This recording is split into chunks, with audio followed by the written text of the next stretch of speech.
Good morning, dear children. Now I am going to explain the next part of this chapter in this video. In the last video, we saw the ethnic composition in Belgium and Sri Lanka, and we learned about the majoritarianism in Sri Lanka and the consequences of civil war. Due to this war, thousands of people were forced to leave the country of both the communities. The civil war has caused a terrible setback to the social, cultural, and economic life of the country. And now I am going to explain the next topic in this video: accommodation in Belgium. The Belgian leaders took a different path. They recognized the existence of regional differences and cultural diversities. Belgium के leaders ने एक अलग रास्ता अपनाने का फैसला किया और उन्होंने क्षेत्रीय अंतरों और सांस्कृतिक विविधता को स्वीकार किया।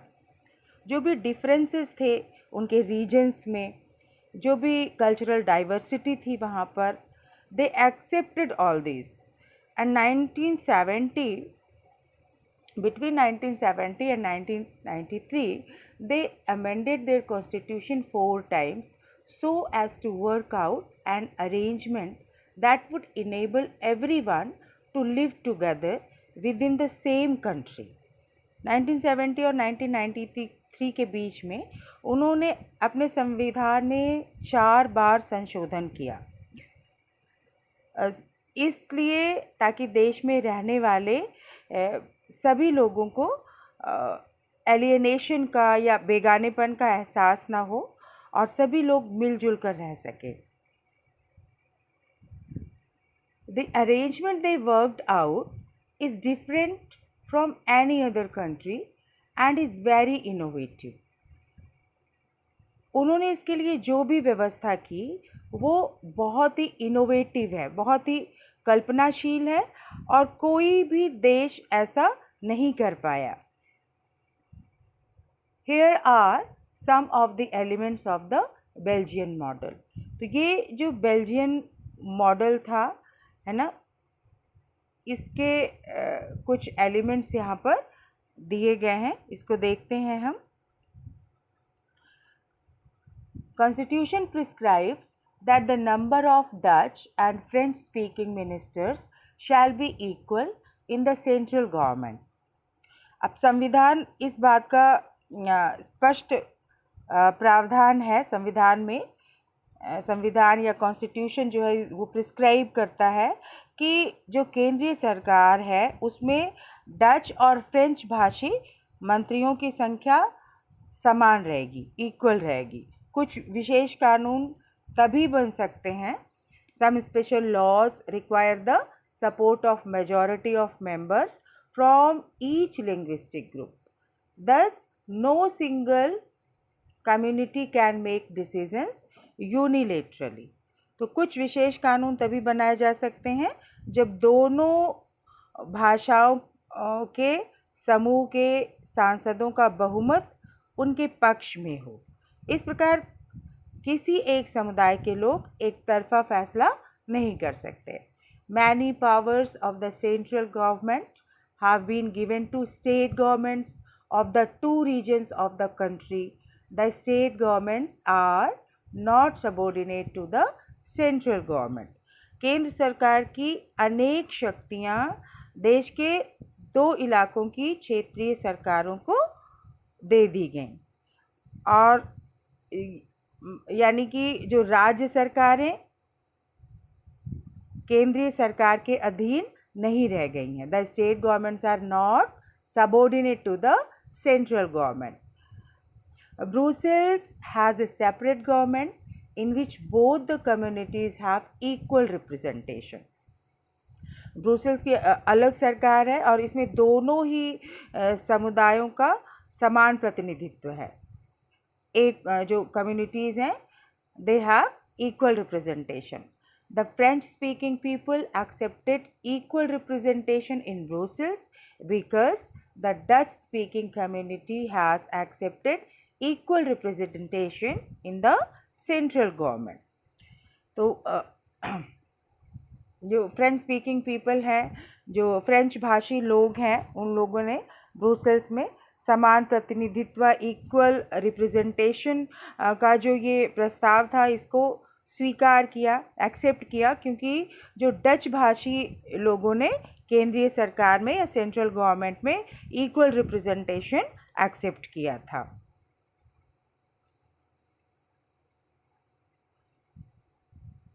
So now you can see the photograph is of a street address in Belgium. You will notice that place names and directions in two languages, French and Dutch. तो यहाँ पर बेल्जियम की एक बस्ती का पता इस फोटोग्राफ में अंकित है, दिया गया है.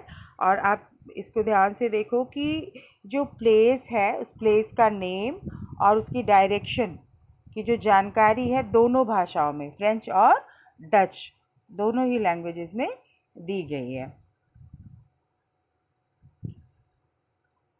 Then what kind of a solution is this? I am glad our constitution does not say which minister will come from which community. ना, भला ये भी कोई समाधान हुआ?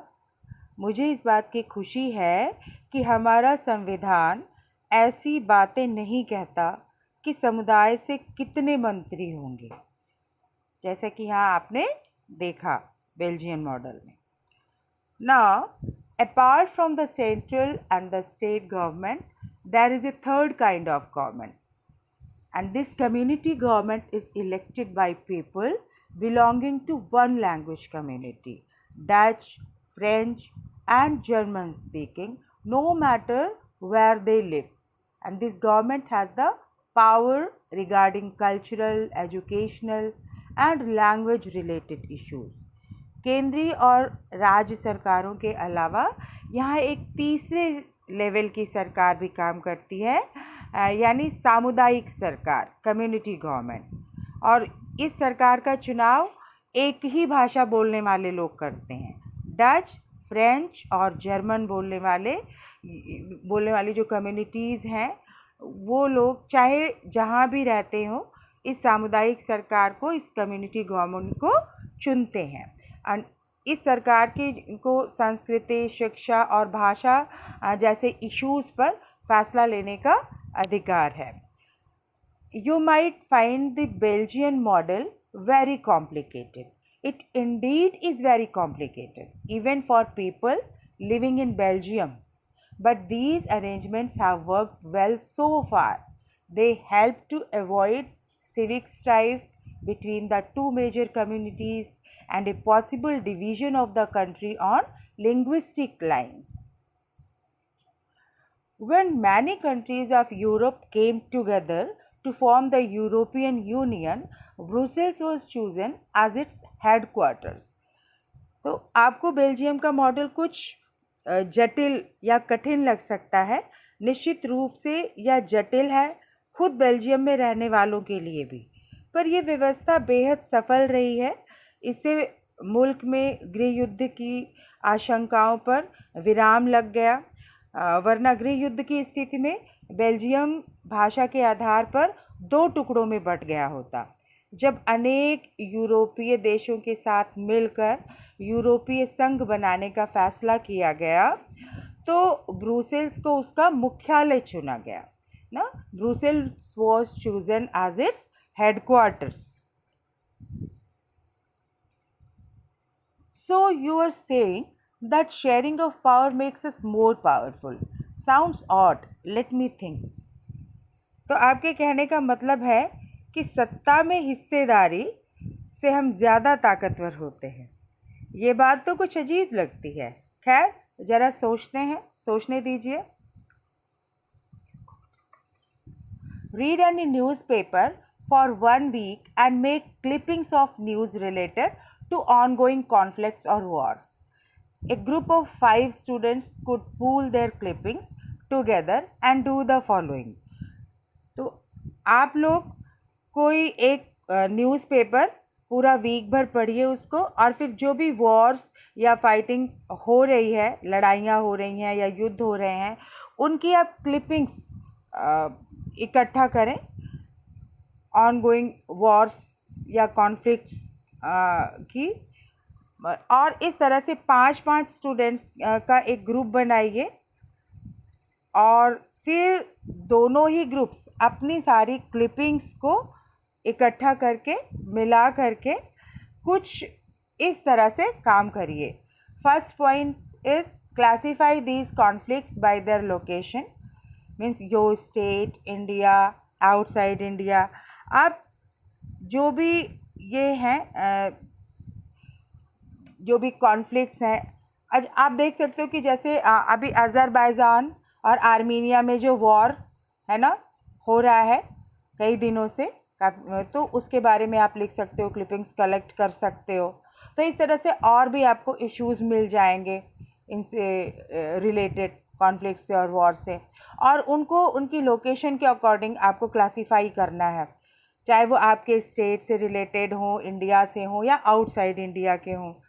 And next, find out the cause of each of these conflicts. How many of these are related to power sharing disputes?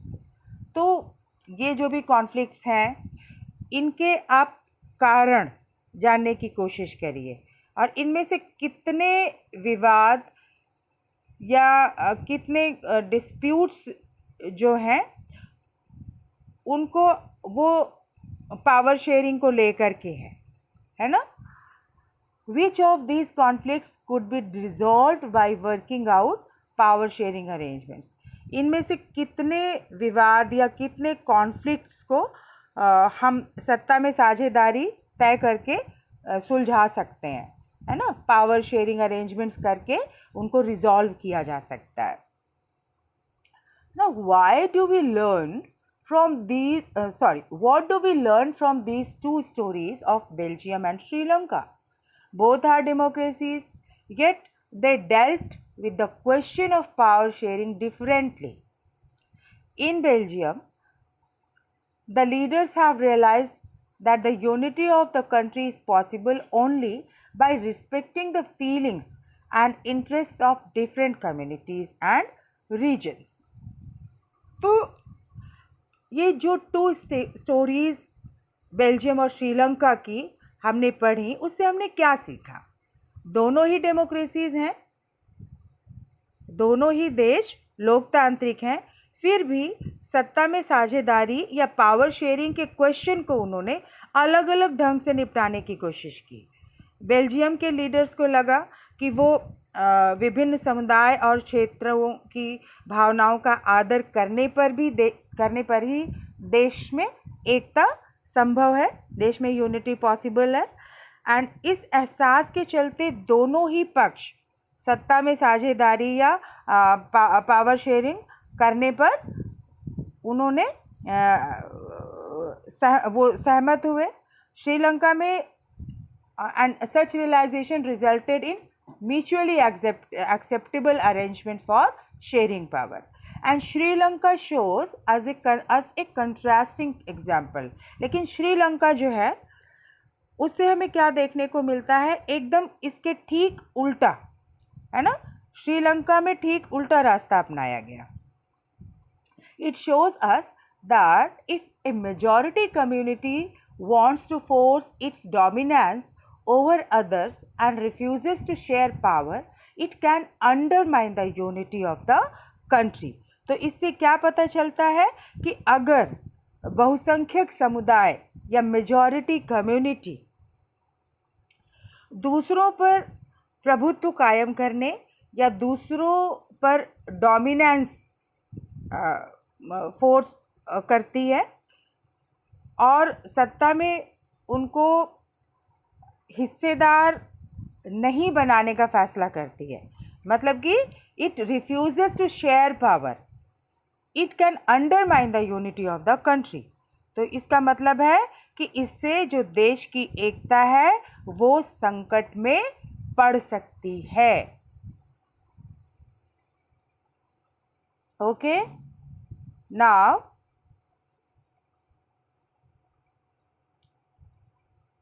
let's start the next topic, why power sharing is desirable. Power sharing या सत्ता की साझेदारी क्यों ज़रूरी है? Why power sharing is desirable? These two different sets of reasons can be given in favor of power sharing. इस तरह से पावर शेयरिंग को लेकर के दो तरह के तर्क दिए जा सकते हैं. Firstly, power sharing is good because it helps to reduce the possibility of conflict between social groups. तो पहला, सत्ता का बंटवारा या पावर शेयरिंग ठीक है क्योंकि इसके विभिन्न सामाजिक समूहों के बीच टकराव का अंदेशा कम हो जाता है. जो अलग अलग सोशल ग्रुप्स हैं उनके बीच में कॉन्फ्लिक्ट की जो पॉसिबिलिटी होती है वो रिड्यूस होती है. Since social conflict often leads to violence and political instability, power sharing is a good way to ensure the stability of political order. क्योंकि सामाजिक टकराव या जो सोशल कॉन्फ्लिक्ट है अक्सर उससे क्या होता है कि हिंसा और राजनीतिक अस्थिरता, पॉलिटिकल इंस्टेबिलिटी बढ़ती है. इससे सत्ता में हिस्सा दे देना राजनीतिक व्यवस्था, राजनीतिक स्थायित्व के लिए अच्छा होता है ना. पॉलिटिकल पावर शेयरिंग एक अच्छा तरीका है ताकि राजनीतिक स्थिरता कायम रह सके. Imposing the will of majority community over others may look like an attractive opinion in the short run, but in the long run it undermines the unity of the nation. तो जो बहुसंख्यक समुदाय या मेजॉरिटी कम्युनिटी की जो इच्छा है वो सभी पर थोपना, उसको फोर्स करना तात्कालिक तौर पर लाभकारी लग सकता है. शॉर्ट रन के लिए वो बेनिफिशियल लग सकता है ना, अट्रैक्टिव लग सकता है, आकर्षक लग सकता है. But in the long run it undermines the unity of the nation. लेकिन आगे चल करके ये देश की अखंडता के लिए घातक हो सकता है. Tyranny of the majority is not just oppressive for the minority. It often brings ruin to the majority as well. तो ये बहुसंख्यक या मेजॉरिटी जो है उनका जो आतंक है, उनकी जो टायरनी है वो सिर्फ माइनॉरिटीज़ के लिए ही परेशानी पैदा नहीं करती, सिर्फ अल्पसंख्यकों के लिए ही परेशानी पैदा नहीं करता है. अक्सर जो मेजॉरिटी होती है या जो बहुसंख्यक हैं उनके लिए भी वो बर्बादी का कारण बन जाता है. There is a second deeper reason why power sharing is good for democracies. Power sharing is the very spirit of democracy. Power sharing क्या है? वो एक जो है सत्ता का बंटवारा जो है, पावर शेयरिंग लोकतांत्रिक व्यवस्थाओं के लिए ठीक है. इसके पक्ष में एक और बात कह सकते हैं जो कि वो बहुत ही ज़्यादा गहरी है. सत्ता की साझेदारी क्या है? एक लोकतंत्र की आत्मा है. Power sharing is the very spirit of democracy. A democratic rule involves sharing power with those affected by its exercise and who have to live with its effects. लोकतंत्र का मतलब ही होता है कि जो लोग इस शासन व्यवस्था के अंतर्गत हैं उनके बीच सत्ता को बांटा जाए, पावर शेयरिंग हो और ये लोग इसी ढर्रे से रहें. इसलिए वैध सरकार वही है, लीगल जो गवर्नमेंट है, एक लेजिटिमेट गवर्नमेंट वही है जिसमें अपनी भागीदारी के माध्यम से सभी समूह शासन व्यवस्था से जुड़ते हैं, है ना। A legitimate government is one where citizens through participation acquire a stake in the system. तो इस तरह से शासन व्यवस्था से ये सभी समूह, सभी ग्रुप्स जुड़ते हैं। Let us call the first set of reasons prudential and the second moral। तो ये जो दो तर्क हैं यहाँ पर, दो रीजंस हैं, इनमें से एक को हम प्रूडेंशियल या कि युक्तिपरक कह सकते हैं और दूसरे को नैतिक तर्क कह सकते हैं, मॉरल रीजन कह सकते हैं। तो ये प्रूडेंशियल क्या है? What do we understand by prudential? Prudential based on prudence मतलब wisdom, based on wisdom और on careful calculation of gains and losses। बहुत ही सावधानी पूर्वक हिसाब लगा करके लिया गया फैसला। कोई भी ऐसा डिसीज़न लें उसके पहले हम अच्छी तरह से सोच लें कि उससे नुकसान क्या हो सकता है, लाभ क्या हो सकता है, हानि क्या हो सकती है और लाभ क्या हो सकता है। And prudential decisions are usually contrasted with decisions based purely on moral considerations. तो इस तरह से पूरी तरह से जो नैतिकता पर आधारित फैसला होता है ये, और अक्सर वो इसके उल्टा होता है। जो प्रूडेंशियल डिसीजंस हैं वो विपरीत होते हैं उन डिसीजन से जो कि प्योरली मॉरल कंसिडरेशन पर आधारित होते हैं या नैतिकता पर आधारित होते हैं। तो इनको हम प्रूडेंशियल या युक्तिपरक कहते हैं, prudential reasons. Then while prudential reasons stress that power sharing will bring out better outcomes, moral reasons emphasize the very act of power sharing as valuable। तो इस तरह से हम देखते हैं कि जो प्रूडेंशियल रीजंस हैं वो जोर देते हैं कि जो पावर शेयरिंग है ना, जहाँ पर प्रूडेंशियल रीज़न इस बात पर स्ट्रेस देते हैं, इस बात पर जोर देते हैं कि पावर शेयरिंग की वजह से क्या होगा, बेटर आउटकम्स आएंगी, रिजल्ट उसका अच्छा निकलेगा। तो मॉरल रीज़न किस बात पर जोर देता है? Moral reason emphasize the very act of power sharing is desirable. कि जो पावर शेयरिंग है वो ज़रूरी है। पावर शेयरिंग क्या है? पावर शेयरिंग जो मतलब ये आपने देखा कि यहाँ पर prudential reasons stress that power sharing will bring out better outcomes. युक्तिपरक या समझदारी का तर्क जो है लाभकर परिणामों पर जोर देता है ना। और इसके अलावा जो नैतिक तर्क है या जो मॉरल रीज़न है वो किस बात पर जोर देता है?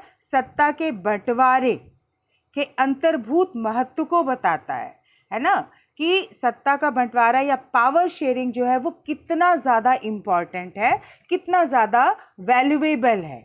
मॉरल रीज़न इस बात को बताता है, इस चीज़ को एम्फसाइज करता है। Now Annette studies in a Dutch medium school in the northern region of Belgium. Many French-speaking students in her school want the medium of instruction to be French. Annette एक डच मीडियम स्कूल में पढ़ती है जो कि Belgium के northern region में है। बहुत सारे जो फ्रेंच स्पीकिंग स्टूडेंट्स हैं उसके स्कूल में, वो चाहते हैं कि मीडियम ऑफ इंस्ट्रक्शन वो फ्रेंच हो, फ्रेंच रहे। Selvi studies in a school in the northern region of Sri Lanka.